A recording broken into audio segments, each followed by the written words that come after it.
Not allowed to record in the emergency room or the ICU.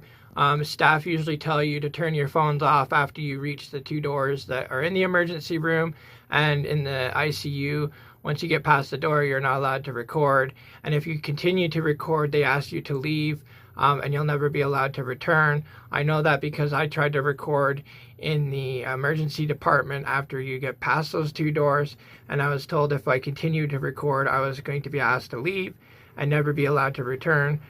Even though I had a sick loved one there, that's what they told me. I was recording because I didn't like the way my elder was being treated. My elder was being left in soiled clothing, in soiled diapers for long periods of time, and I was having to clean up. I was having to do staff members' jobs, and that really irritated me.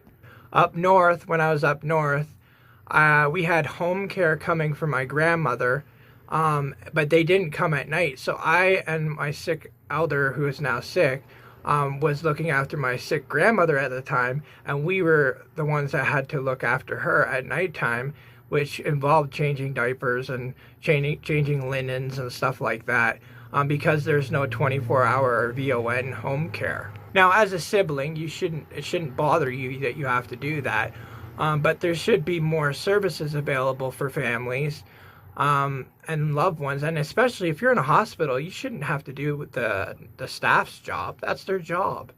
And if they don't like doing their job, then maybe they shouldn't be a nurse, right? So basically, when I was in the ER, she told me to turn off the camera, which I did, and delete all my footage, which I did.